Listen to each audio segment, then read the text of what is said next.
man toe-to-toe. I mean, that is legendary behavior in the ring. Legendary. And this Conor Benn, as I said, Conor Benn is an extraordinary fighter. You know, he's gone pear-shaped somewhere, but an extraordinary fighter. And you saw that here tonight. He wanted to tear, and I thought he would blow out in maybe 4 or 5 rounds. He's going strong. He's going strong right the way through the fight. I am so proud of him. That's my son. That's right. That's why I'm here. I was always going to be here. That's right. Rastafari. Fantastic. After the historic fight between Chris Eubank Jr. and Conor Benn, now they talking about a rematch for late September. It's your boy, Mr. 926, a.k.a. Bushido the Dragon, a.k.a. the Black Mage, a.k.a. I just do this all day, the 2-time demonetized champion of the world. I need y'all to get the likes up, man. Get the likes up. Check it out, man. Wow. Chris Eubanks Jr., Conor Benn. One of the best fights of this year. Actually, the best fight we've seen thus far in 2025. And arguably one of the best fights in boxing history. Action from the beginning to the end. Drama outside of the ring all the way to that last bell. The family feud goes on. Eddie Hearn and Ben Shalom saying, why aren't you with Eubank Jr.? Why aren't you part of the fight week activities? Why aren't you in the corner? Because I will not be an accomplice to their stupidity, to their circus. Junior, you're smashing an egg against this guy's face. I taught you that. I didn't teach you that. Who taught you that? Did Karen teach you that? That's disgraceful. I'm gonna stand in your corner. You must be mad. You must be mad. I would never be in your corner. You're a disgrace. You're smashing an egg in someone's face, and then you're trying to justify it. There's no justification for that. There's nothing noble about that.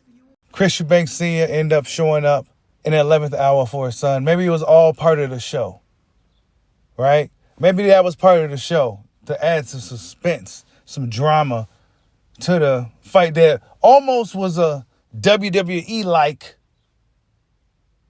show. It was almost WWE-like. It was actually a really, really good show.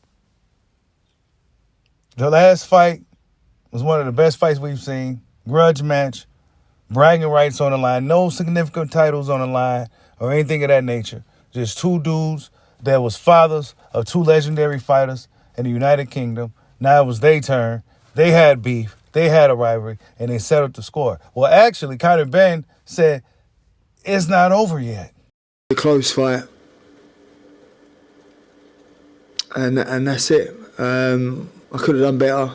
14 months out of the ring, maybe played a factor in the fight. But I just want to say what an amazing turnout. Really did feel like my homecoming, and it's a blessing to be fighting back on British soil. Is there a high level of respect between you and Junior now? I wish him well. I know he's gone to the hospital. I've heard he's got a broken jaw. So I wish him a speedy recovery.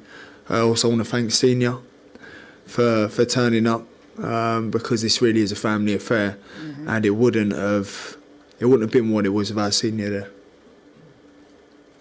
Conor, commiserations about the result, but well done for being part of such an incredible fight. When the final bell went and then you heard the results and the scorecards, did you agree with them, or did you think it was a closer fight than what they indicated? I couldn't really hear, to be honest. All I heard was it was unanimous, and now that threw me off. But then I've heard Sky had me going into the 11th round a point up. So, it's a hard one, because I felt like it could have been close, felt like it could have been a draw, felt like it could have gone my way, his way. I can't really say. All I know is I gave everything I had in there tonight. And as I said, it wasn't enough, so I need to do better. But the thing I want to know, how much more Chris Eubanks Jr. got? It seems like Conor Benn and Matchroom Boxing, Eddie Hearn, they tried their best to give every advantage to Conor Benn in this fight. It was a catch weight. It was a 160-pound limit, right? A weight that Chris Eubank Jr. really hasn't been at since the beginning of his career, right? He's been up and down, but more recently, he's been at 168 pounds. Squeezed down to 160, had a rehydration clause on him, right? Then Conor Benn also got the ring he wanted, which was an 18-footer. So he got everything he wanted and more for this fight. Not to mention the $500,000 extra from Chris Eubank Jr. missing weight. Show me the motherfucking money. But the fight is one of the best fights in 2025. I've just witnessed one of the great performances from a British fighter. 147-pound fighter, whether you like it or not, moved up and just never stopped trying to win the fight. I thought the fight could have gone either way. I know a lot of people thought he won, Eubank won, whatever. But I want to talk about the performance, the heart, the mentality, and the never say die spirit from Conor Benn tonight, because I can't believe what I witnessed. But the rematch, should it happen? Will it happen? And if it does happen, I believe it will be on Chris Eubank Jr.'s terms. Conor Benn is the smaller fighter, fighting at a weight that he really had no business fighting at. Now that Chris Eubank Jr. has the leverage in this situation, Turki Al-Sheikh said that he would like to have this thing in Tottenham in September. Will Chris Eubank Jr., who apparently had a broken jaw in the fight, will he be ready for a fight in September? Right? Will he be ready for another fight in September? What weight will this fight be at? Because apparently, not only was there a rehydration clause, but there was a rematch clause as well. So this fight had all kinds of clauses in it. And Chris Eubank Jr. got the job done. Really, really good fight. Great performance. We talked about it on a live stream. We talked about it. It was a really, really good fight, man. I mean, honestly, the rematch would probably be even better. Even though I felt like Chris Eubank Jr. is a shell of himself, honestly. Looking at him, you could tell he's a fighter he's not fighting like how he was when he was younger. He's just not. If this was prime Chris Eubank Jr., he would have stopped Conor Benn probably within the 7th, 8th round. Conor Benn has a lot of dog, a lot of heart, a lot of will. Both fighters showed a lot of heart, a lot of dog, a lot of will. And sometimes in boxing, as boxing fans, we need to see these type of fights.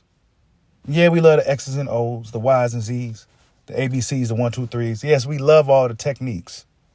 But sometimes we need the grudge match.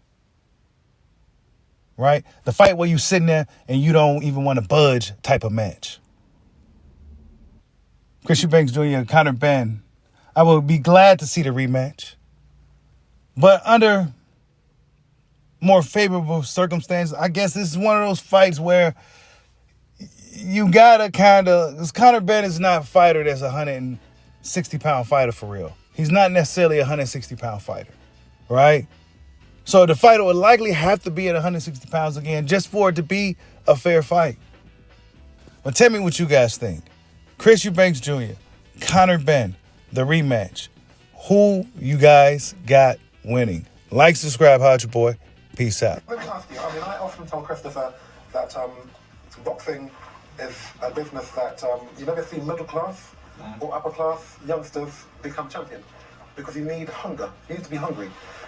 And the fact that you've kind of been brought up within these 4 walls here and you've been protected, I don't think you're going to be hard enough. I just want to try it. I just want to see what it's about.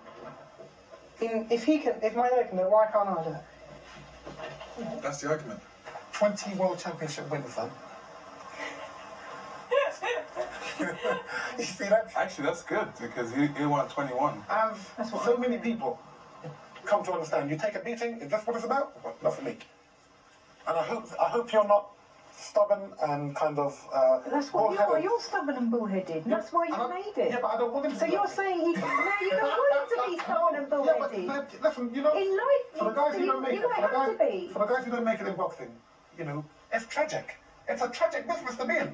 Well, if you're convinced he's not going to make it, just let him go until he wears himself out of it and he's not bothered anymore. Yeah, and by then, all those good-looking features would have gone. You know what they say? Let me tell you what, trust me, don't, Christopher, just leave it alone. And you know what? Remember what they said, right? Okay, am I bad looking? Okay. Why are you putting that into the kid's head? Because I don't want him to fight. I don't want him to fight. Everyone gets hurt, everyone gets disfigured, everybody gets used. What you're saying is irrelevant at this time. Is it relevant? Yeah. Why? Because it may not happen. It's like worrying about what might not happen. Let me just bring this point to you. I would never want, when I have kids, for my son or daughter to be in a car crash. So, what do? I say I'm not buying your car and you can't drive. Is that the right thing to do?